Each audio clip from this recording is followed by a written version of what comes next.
So just for reference before you get started, lay flat. A ball and chain is whenever you have the opponent's wrist and you're holding it between their legs. So I call this a ball and chain. I also call this the ball and chain. So I would call this same wrist ball and chain and then cross wrist ball and chain.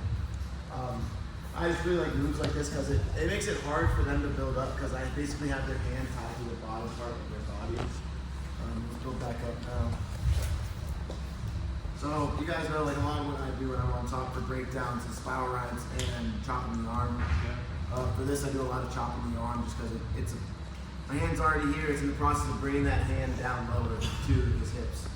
So on top, I'm chopping this arm into his body. As I'm just pulling that elbow straight to my other hand. Pull that in, and my back foot's driving forward over that. Alright? And now I might just hit this 2-on-1. Alright? And a lot of times, like, my opponent's gonna be trying to build up, so they're gonna be trying to break, like, there's this space here, this little bit of space when they're trying to build up. Go flat again. And even if they're not, they're like, usually they're trying to fight with their head up and stuff, or they're trying to put their hips up. Either way, there's gonna make space here. As I have this 2-on-1, I'm just pulling it deeper down to their hip, and my knee continues to drive into his butt. So I'm trying to drive his hips over his own hand.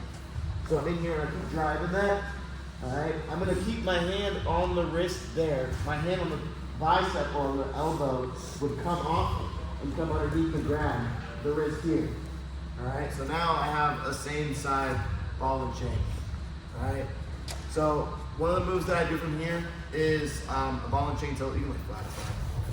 If I have this, alright, I usually keep pressure on it and I'll hop sides for this ball and chain tilt specifically. You don't have to. You can also like switch wrists too if you like. You want to switch hands, which one there. But I'm keeping pressure here. Ball and chain tilt. I'm gonna hop sides, right? And then my 3 hands coming inside this space. All right, it's coming between the body and the elbow. I'm digging that hand in there. I'm trying to dig it underneath. I want to keep fighting it, trying to get my elbow to elbow connection here. All right. Then I'm taking my back foot, taking a big step, and I'm using my arm and I'm doing a bicep curl. I gotta make sure I keep tension on this arm. I gotta keep this tight while I'm doing this.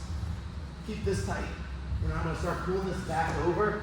I usually like to put my knee kind of here to get that hip up to stop him from sliding. Makes him tilt. Come in here with this. I start to pull that over, and my elbow might sit down. This is fine too. I don't need to keep it elbow to elbow, but like you want to keep it on your forearm, right? I'm gonna pull that to me. I'm keeping tension everywhere. Pulling down his arm the whole time.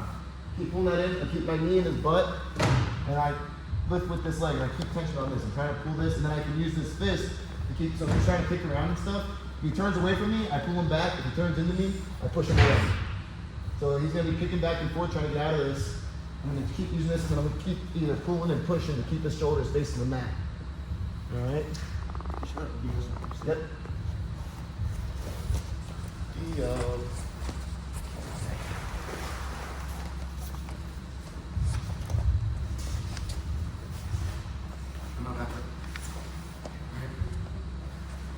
Chopping the arm, it does it a couple times, so we should not do that, right? Chopping the arm, driving over that area, kicking the butt. Trying to get that cross wrist over here. Alright, and then I'm still driving forward, so I'm on my toes, I'm still driving, got my knee in his butt, pulling down on this wrist, trying to catch it. And then hop sides now, catch it underneath, grab that wrist. Alright, once I have it, I want to pull that tight. Now if he's trying to build up, trying to build back up, there's going to be space here, I can even grab it from here. Yeah, that's probably easier. It can be easier to grab from here too. If they're building up and you still have the ball and chain, you grab that here, alright? I'm still on this opposite side. My hips are opposite of the ball and chain. Now remember, this has to be same side ball and chain. Like, this doesn't work for crossfit. I can't go like this until same side ball and chain. This ain't coming in that gap. I'm pulling them back. Sometimes I will literally put my elbow here. Especially if they're built up here, it's easy to flip their body over. Put my elbow in his spine and use my wrist and just curl him over.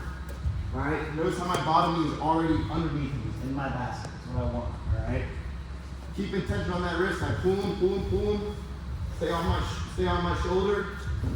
Legs are elevating, bottom knee is in his back right now. Same thing, if he's pulling away from me, I'm just gonna keep pulling him this way. If he turns into me, I'm gonna use my fist to push his shoulders back down, shoot with him, keep fighting there, and then you just roll back over. Okay? That makes sense?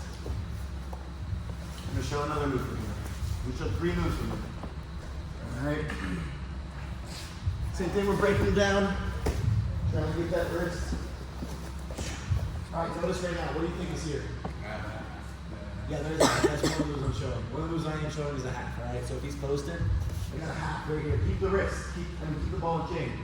Alright? Now he can't post his arm out to defend himself. All he has in this leg is a kickstand. But that doesn't really matter much either, because kickstand like out to him. No, try to defend half. Bring down. Right. Alright? I can just pull on this and drive it up and over. Oh my. Tuck on that hip. Yeah, it's just a lever. Like again, like if he's just, even if I don't even have the left, it doesn't feel good, but it starts to turn over. You can imagine why it doesn't feel good. Alright? So if he's posted and he's trying to get that, sink that half in, sink my level, keep tension on that. Oh wait, I know what else you were gonna say was there. You see that one? Was it a cradle? It is a cradle. I've showed this other one before. Did I show this one before? I showed a cradle with the wrist, but I don't remember if it was this side. The other one, if I have this wrist and he's hipping down on this side, I can come over the top and pull this down. Remember, I did show this before. And I keep my knee behind his leg, and I keep trying to walk these together, and I'm using this arm to keep his body tied down. And then once I feel like his leg's locked in place enough, I can let go of the wrist. Come to this cradle, put in the hole, keep winding and circling, and I keep laying on his shoulders. Alright?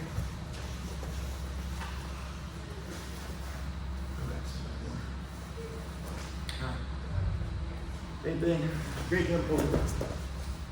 Driving him over, trying to work that end of the butt to get that wrist. If I can get it. Alright, right now he's posted. I'll sink that half. Keep tension on the wrist back here on the ball and chain. Stay on my toes and driving that elbow. Notice I'm using my elbow as a lever to drive that shoulder up. Sink on top. Keep this wrist here. Alright. And the second one from there. If he's not posted but his hip's still down, if he's got this tight, maybe I'm doing this and he's just defending that really well. I can come over the top, pull his head back in, use my knee, keeping my knee behind his to block it so he can't stretch out, because if he's trying to defend the cradle, he's going to want to get long. Alright, that makes it hard. But if I keep my knee here, I keep that in tight, close to the body. Start to drive my head in, get it closer, lock up, let go of the leg, keep your leg, keep it locked, walk him under his shoulders. Alright, so you got the ball and chain. This is all from same wrist, same wrist side. So I'm connecting left side to the left side or right side to the right side. All the moves, just vice versa. Alright, so you got the tilt, the half, and the cradle. Feel good with that? Any questions? You can see any of them again? Good? Yep. Alright, 3, 2, 1.